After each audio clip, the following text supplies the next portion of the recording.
मित्रों, आप गरीब हैं, अमीर हैं, इन चीजों की चिंता छोड़ दो दोस्तों। एक बात की जरूरत होती है, आपका आप पर भरोसा होना चाहिए।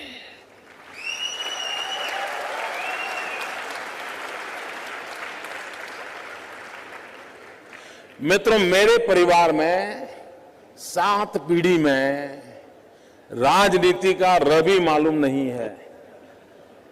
मेरे परिवार में कोई राजनीति क्या होती कुछ पता नहीं मेरे परिवार में। और मेरा बैकग्राउंड भी बिल्कुल सामान्य गरीब परिवार का है। आप में से बहुत कम लोगों को मालूम होगा, मैंने पहली बार अभी 2 दिन पहले दिल्ली में आया था तो पहली बार अपने मुंह से मैं बोला था, मित्रों, मैं बचपन में रेल के डिब्बे में चाय बेचता था।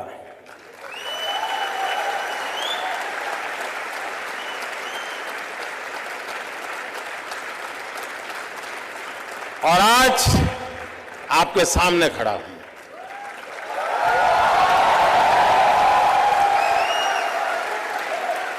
और इसलिए दोस्तों, आप ये चिंता छोड़ दीजिए आपका बैकग्राउंड क्या है। बिल्कुल घबराइए मत दोस्तों।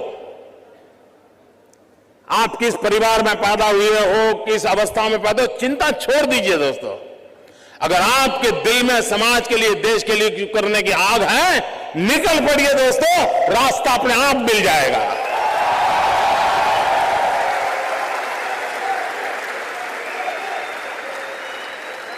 लेकिन मित्रों, लेना पाना बनना, ये ख्वाब लेके चलोगे तो ख्वाब ही रह जाएगा। लेकिन देने के मिजाज से निकलोगे तो दुनिया आपके चरण चूमने लग जाएगी। ये मैं आपको विश्वास देता हूं।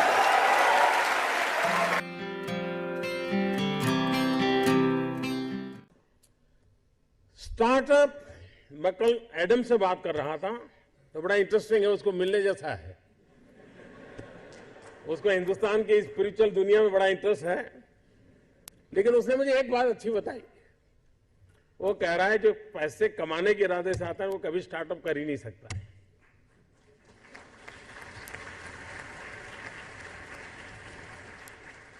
जो कुछ करने के इरादे से आता है, पैसे उसके लिए बाय प्रोडक्ट होते हैं। और आप सबने देखा होगा कि आप लोगों ने जब शुरू किया होगा तब आपने बैंक बैलेंस क्या होगा ये कभी नहीं सोचा होगा। लेकिन किसकी जिंदगी में क्या बदलाव लाता हूं यह सोचा होगा, तब हुआ होगा।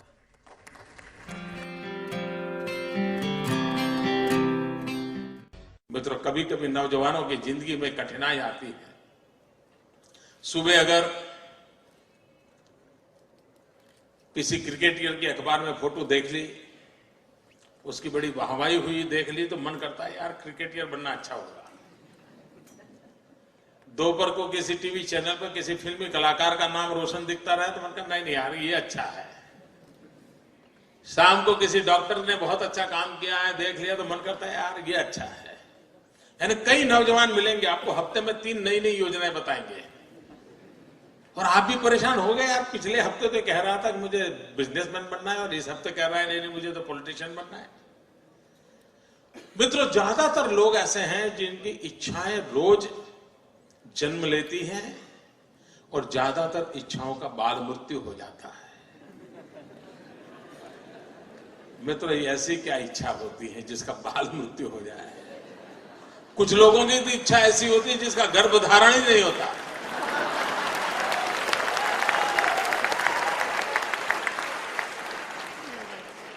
और मित्रों, कुछ लोग होते हैं जिनकी इच्छाएं रोज बदलती रहती है। और जब इच्छाएं रोज बदलती रहती है तो आपके साथी आपको क्या कहते हैं? आपको यही कहेंगे यार छोड़ो, तो बड़ा तरंगी है, वो सुबह शाम नई नई चीजें सोचता रहता है, वो बेकार है यार, वो तो ऐसे ही उटपटांग बातें करता है। ऐसे कैसा ही होता है ना। मित्रों, मेरा कोई नौजवान साथी ऐसा नहीं होना चाहिए जिसकी इच्छाएं लोगों के लिए मजाक का कारण बने। कोई नौजवान ऐसा नहीं होना चाहिए जिसकी इच्छाएं तरंग बन जाए। और इसलिए मित्रों आवश्यक है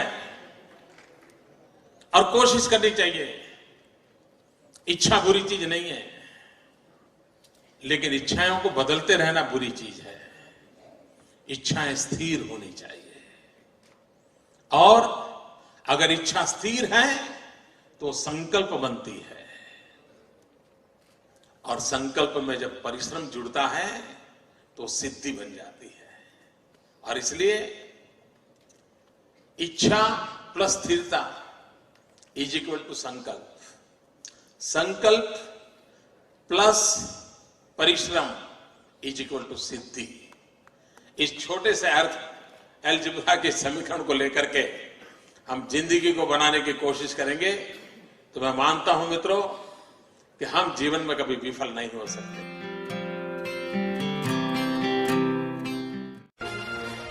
मैं मेरे नगर वड़नगर से कभी कभी ट्रेन के अंदर विसनगर जाया करता था।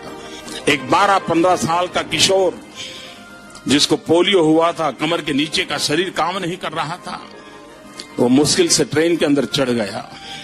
उस गंदे कपड़े थे, भिक्षुक जैसा लगता था, लेकिन वो भीख नहीं मांगता था और हर किसी के पास जाकर के वो रिक्वेस्ट करता था मुझे बूट पॉलिश करने के लिए दीजिए। और उस समय 10-15 पैसे में बूट पॉलिश होती थी, और लोग कभी दया भाव के कारण, कभी करुणा के भाव के कारण उससे अपना जूतों की पॉलिश करवाते होंगे। लेकिन मैंने देखा पॉलिश वाले करने वाले बहुत देखे थे, लेकिन इस बच्चे की तरफ मेरा ध्यान गया।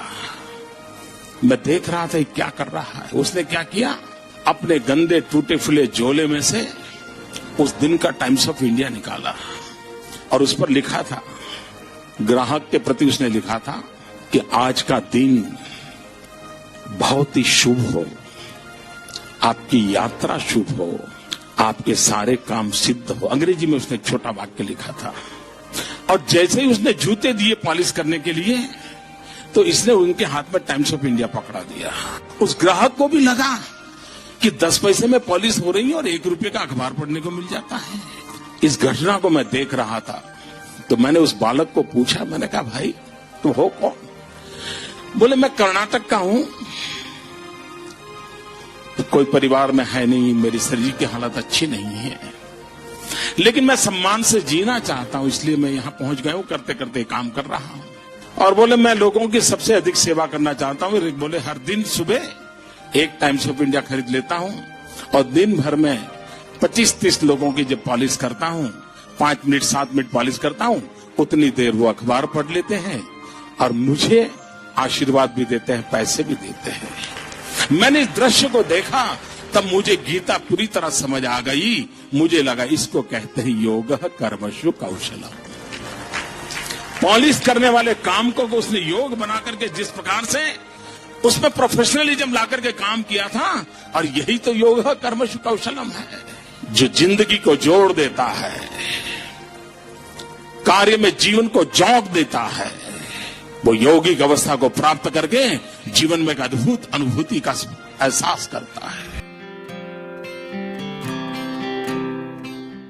संगठन का काम करना ये उनका जो मूलतम कार्य है वो है। कई प्रांतों में पार्टी का काम करते रहे हैं और जिन लोगों के साथ काम करते रहे हैं उनको भी लगता है कि वो टफ टास्क मास्टर हैं, डिसिप्लिनरियन हैं, नए नए आइडियाज उनको सूझते हैं। अगर वो चुनाव लड़वा रहे हैं पार्टी को किसी प्रांत में तो उसमें भी वो क्रिएटिव हैं। संगठन को और मजबूत कैसे बनाना, पार्टी का नेटवर्क और कैसे या उसका बेस कैसे और भी ब्रॉड बनाना, वो उसमें अच्छी तरह से उनकी शक्ति का वो उपयोग करते हैं। ऑर्गेनाइजेशन तो बहुत अच्छा करते ही हैं, इसलिए तो यहाँ भी काफी ऑर्गेनाइजेशनल ड्यूटीज उनको दी जाती है। So that there is no question that he is a very good organiser. राजनीतिक के रूप में मैं ये मान सकता हूँ कि उनकी और हमारी विचारधारा में चाहे जितनी भी भिन्नता हो, पर वो अपनी विचारधारा के प्रति प्रतिबद्ध राजनीतिक है। और उनके बारे में जो आम धारणा है वो ये है कि संगठन के में उनकी बड़ी अच्छी पकड़ है।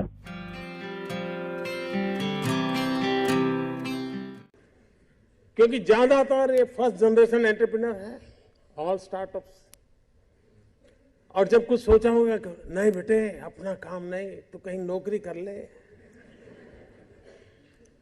शुरू में जब दोस्तों ने सुना होगा, बहुत मजाक उड़ाया होगा, उपहास किया होगा, जाते आते आपको उसी उपनाम से सुनाते होंगे, ये कुछ करने वाला है, ये करने वाला है। फिर एक पल आया होगा, सारी दौर विरोध हुआ होगा, सब दूर परिवार के लोगों ने विरोध किया होगा, नहीं ये नहीं करना है, जाओ कमाओ, नौकरी कर लो, देखो उसका पहचान है, वो नेताजी को जानते हैं, जाओ उसको मिल लो।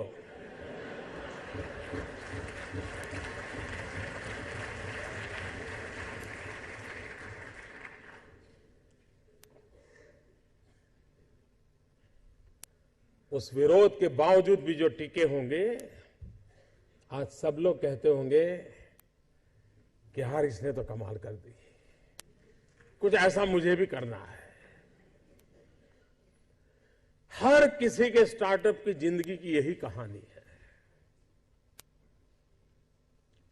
एक भीतर से एक ऊर्जा होती है, भीतर में सपने होते हैं, उसके साथ खप जाने का इरादा होता है, तब जाकर के परिस्थितियां पलटती है। और दुनिया में हर किसी ने यही किया होगा।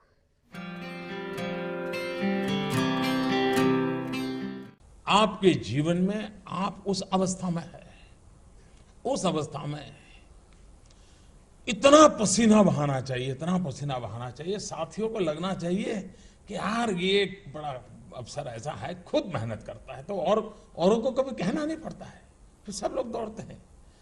आप अगर बोर्ड लगाओगे एक समय पर ऑफिस आना चाहिए, उसकी उतनी ताकत नहीं है कि आप समय के पहले 5 मिनट पहुंच जाए, उसकी ताकत है। आप अफसरों को कहें कि भाई सप्ताह में 1 दिन दौरा करना चाहिए, रात को गांव में रुकना चाहिए, 2 दिन रुकना चाहिए, उतनी ताकत नहीं है कि जब तक हम जाकर के रुके।